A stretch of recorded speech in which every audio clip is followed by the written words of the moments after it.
Hey guys, Operator Drewski here, and today we're going to be talking about Battlefield 1 Conquest. Now, Battlefield Conquest has been the pretty much same formula since like Battlefield 1942. It's where if you take enough objectives, the enemy team will bleed tickets, and if you kill people, the enemy team will also bleed tickets from those kills. Every time a person respawns, a ticket will deplete from the enemy team's ticket count. Now, this is a pretty interesting game mode, and there's a lot of easy, simple things to do in it. It's pretty much a kill people, capture objectives type of game mode. It's pretty simple, but there are ways to win it that a lot of people don't know. Like, what if I told you that 90% of Battlefield players play Conquest wrong? In that they really get just enveloped in the firefights and the chaos of those two big objectives in the center of the map, and they don't really care about much anything else. They will just go straight towards firefights, they'll go straight towards gunfire, and they'll pretty much just fight in the center of the map where there's those main two objectives. And for example, today we're going to be showing Sinai Desert. We're going to be showing a map of Sinai Desert in Paint, and so I'll be able to draw on it and show you guys kind of what my tactic is all about. So I sat back at a Sinai Desert game the other day, and this actually isn't my screenshot. This is somebody else's. I think his name was Makovec or something, but this was somebody else's screenshot, so don't worry about the people that are actually driving around the map. I'm not really wanting to show you examples through those. I'm just going to be kind of using the objective locations as templates to show you and give you the examples that I want to show. So I sat back during a Sinai Desert match, and I literally counted every single time an objective was taken from one team to the other team. Now, let's just start with the biggest objectives. Charlie. As you guys know, if you play Battlefield, Charlie was one of the most taken objectives ever. It was a crazy firefight of a place, and it was taken 13 times during the match. Now, let's go look at Delta, the second top one. It was taken 11 times during the match. Still a lot, so you can definitely tell that this area between Charlie and Delta, the very urban area where there's lots of CQB fighting going on, lots of explosions, lots of tanks and such, was definitely the most popular area of the map. Now we go to Bravo and Foxtrot, where Bravo had 7 captures and Foxtrot had 8 captures in total. And again, this is from going from like the Ottoman Empire over to the British or something, or going from the British over to the Ottoman Empire again. So that's just the example I'm showing, is when they're captured, not when they're just neutralized, but when they're actually taken over from red team to blue team. Now, Alpha and Golf were taken both 4 times, which is kind of funny because they're both right beside the other team's objectives, or other team's spawns, and Echo was taken only twice. This is Battlefield. This is how Battlefield has been for a very, very long time. And if you look at this map, you can definitely tell the hot zones. Hot zones are going to be marked with red, medium hot zones are going to be marked with orange, and rather cool zones are going to be marked with green. Now, this is the interesting part, in that with Battlefield 1, you don't only spawn at your spawn point, at your main team's base, or you don't spawn only on objectives. You can spawn with your squad, which is done pretty much about 3/4 of the time that you're spawning in. You usually will spawn on a squad mate. And this is very important, because that means that as long as one squad person is alive, the entire team can spawn on that person, and usually most players are going to be within this red area taking these 2 big objectives. Now let's say you want to win Conquest. You want to win this game mode, and you want to do as best as you can. People will actually forget about objectives that are taken that are so far away that they don't even want to go and retake them again. The most important objectives, in my opinion, that you should be taking are the objectives in the cool zones of a map, aka A, E, and G in this area. A, E, and G are the most forgotten objectives, and the ones that aren't taken over much. Now, G, if it's on the other team's side, for example, might be the one that is going to have tanks driving it all the time, because this is the spawn point for the British Empire, and so they're going to be coming in, and they're going to be... British Empire? What? But this is the spawn point for the British, and therefore tanks are going to be driving up here all the time past Golf. So that is a danger to taking something like Golf that is so far away. But as you can see, Golf and Alpha were only taken 4 times in the single match. This is a crazy amount. This means that people were only thinking about Charlie and Delta and maybe Bravo and Foxtrot, but they were barely ever thinking about Alpha or Golf or Echo.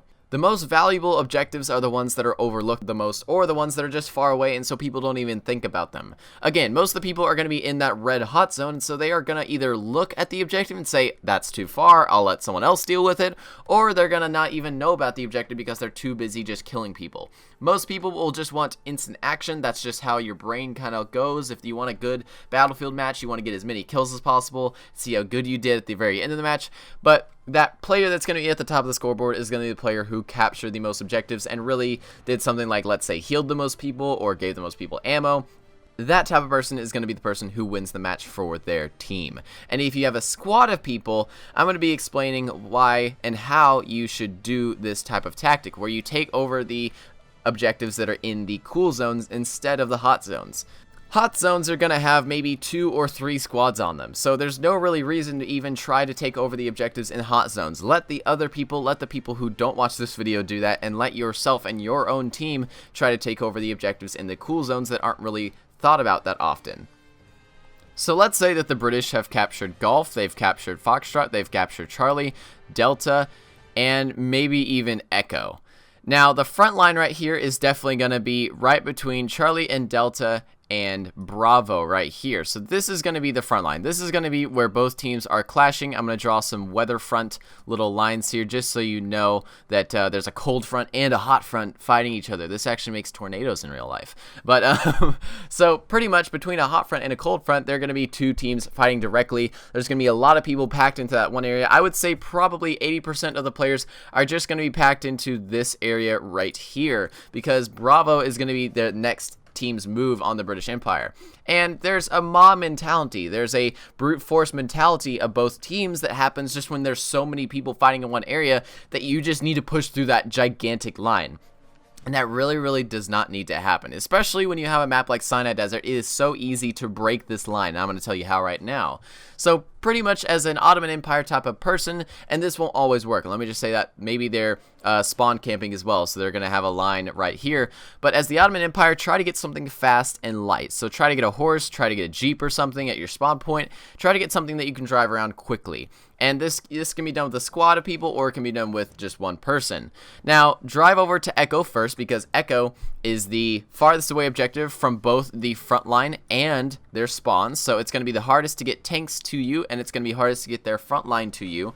So capture Echo first. This will probably bring a few people off the front line. They'll start noticing, oh shoot, you know, now we only have one objective until it's a half and half game again.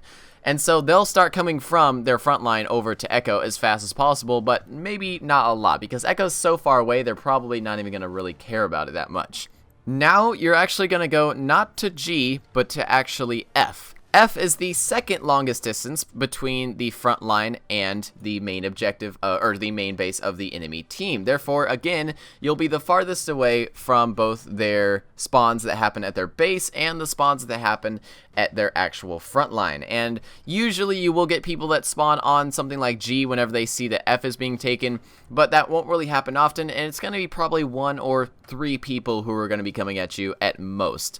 So once E and F are now yours, the front line is going to start really breaking apart. Once they notice that there's objectives behind them, people are going to start spawning at G, they're going to start spawning at C, they're going to start spawning at their base, and they're going to try to force you out of those back objectives, and that front line, that blue front line up here, is really going to weaken. This will break the front line, and this will honestly probably make your team able to both push Delta and Charlie back.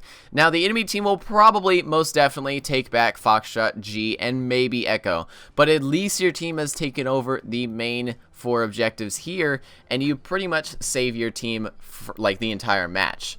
Your team could have been stuck there trying to push those 2 bases for such a long time, but it's so easy to go and flip-flop, especially bases in the cold zones like E, G, and A, that it's so easy to flip-flop those and have the enemy team forget about it, that you really should always be attacking those, because sometimes even in a like a match where there's nothing really happening, where there's just a standard, you know, firefight going on between the Ottoman Empire and the British right here, even though there might just be a standard firefight happening right there, and there's always, you know, these objectives are always flipping between British and Ottomans, taking these objectives down below means that you're taking objectives that they might just not even capture for the rest of the entire game.